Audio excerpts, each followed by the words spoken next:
Assalamualaikum warahmatullahi wabarakatuh. Saya Fadia Saputri Aryadi. Di sini saya akan menjelaskan tentang psikolinguistik.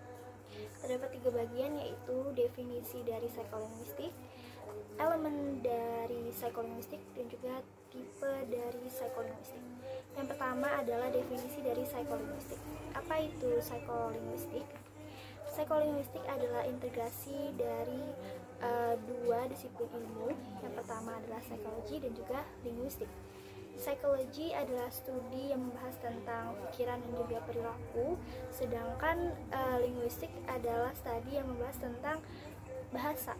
Jadi dapat diartikan bahwa psikolinguistik itu adalah studi yang membahas tentang bagaimana suatu pikiran mempengaruhi bahasa.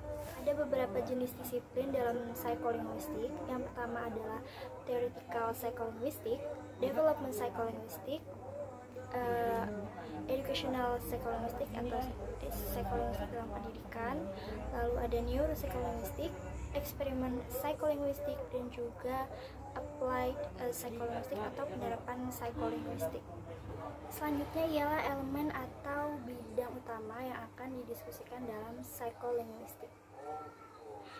Nah, menurut John Field ada 6 elemen utama yang akan dibahas, yaitu language processing atau proses bahasa.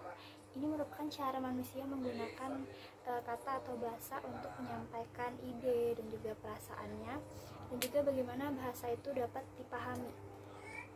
Nah, proses ini tuh bisa dengan mendengar, berbicara, menulis, dan juga membaca.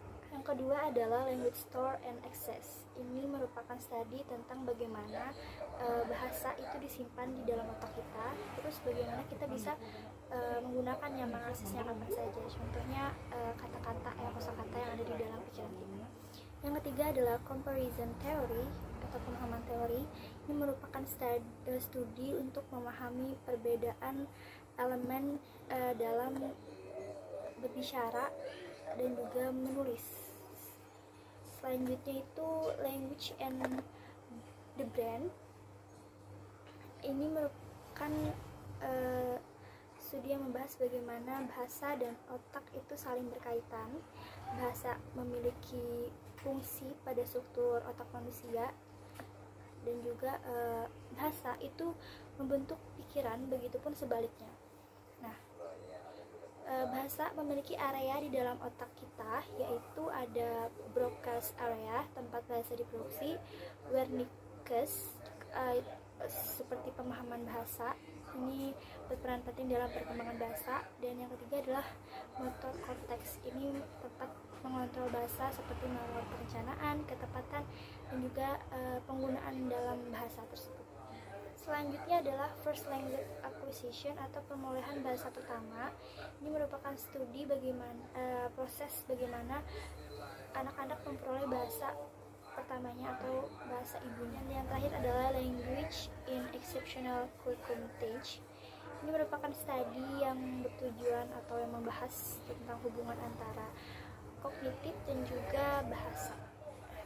Selanjutnya tipe-tipe dalam psikolinguistik. Yang pertama ada language comprehension, yaitu kemampuan untuk memahami perbedaan antara elemen bahasa yang berupa lisan dan tulisan. Terdapat 2 cabang dalam language comprehension ini, yaitu language perception and language comprehending. Language perception ialah di saat kita memahami suatu bahasa, gitu ya. Sedangkan language comprehending ialah di saat kita memahami suatu bahasa itu, kemudian kita melakukan aksi atau komen. Nah, dalam language comprehension ini ada 3 jenis pengenalan kata. Yang pertama adalah spoken word recognition, print word recognition, and mental lexicon. Selanjutnya adalah language production. Language production ialah bagaimana seseorang menghasilkan kata-kata yang awalnya tunggal lalu beralih menghasilkan suatu kalimat. Dalam proses ini terdapat 3 step, yaitu access to single word. Ini seperti proses memilih kata-kata yang cocok. Lalu generalization of sentence, yaitu melakukan proses persiapan untuk membentuk suatu kalimat. Lalu written language production, yaitu mengaplikasikan atau menulis hasil dari step membentuk kalimat sebelumnya. Lalu language acquisition ialah sebuah proses menguasai bahasa yang dimana didapatkan secara murni oleh anak saat belajar bahasa ibunya. Ada 3 teori tentang language acquisition ini, yaitu yang pertama behaviorisme, yaitu berarti pemerolehannya itu ditentukan oleh lingkungan secara alami. Yang selanjutnya adalah nativisme. Chomsky mengatakan bahwa selama penguasaan bahasa pertama, anak-anak secara bertahap membentuk kemampuan bahasa mereka yang diprogram secara genetik. Selanjutnya secara kognitivisme. Menurut Piaget, bahasa bukanlah sifat alamiah yang terpisah, melainkan salah satu dari beberapa kemampuan yang berasal dari kematangan kognitif. Yang terakhir adalah biological dan neurological basic. Biological dalam linguistik adalah studi tentang proses bahasa pada manusia, dan perspektif biologi. Yang membedakan manusia dengan makhluk lain ialah komposisi genetiknya, yaitu kemampuan berbicara. Sedangkan neurologi ialah studi yang berusaha memahami cara kerja dan juga gangguan dalam proses bahasa. Nah, bagian dalam ilmu neurological adalah yang pertama human brain atau otak manusia. Otak manusia memiliki peran utama untuk memperoleh, memahami, dan juga menggunakan bahasa. Yang kedua adalah male and female brain. Otak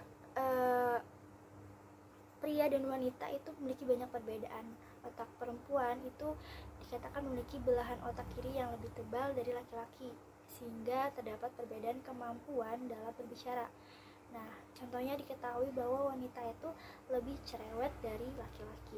Ketiga adalah bahasa isyarat. Bahasa isyarat ialah bahasa yang dihasilkan dengan menggunakan jari, tangan, dan juga gerakan tubuh. Yang terakhir adalah gangguan berbicara. Ada beberapa gangguan berbicara. Yang pertama adalah gangguan pendengaran, kelainan sentral, autisme, jadi fase lingkungan, dan juga gangguan emosi. Sekian sudah yang dapat saya sampaikan. Itu dia pengertian dari psikolinguistik, elemen psikolinguistik, dan juga tipe-tipe dalam psikolinguistik. Saya ucapkan terima kasih. Wassalamualaikum warahmatullahi wabarakatuh.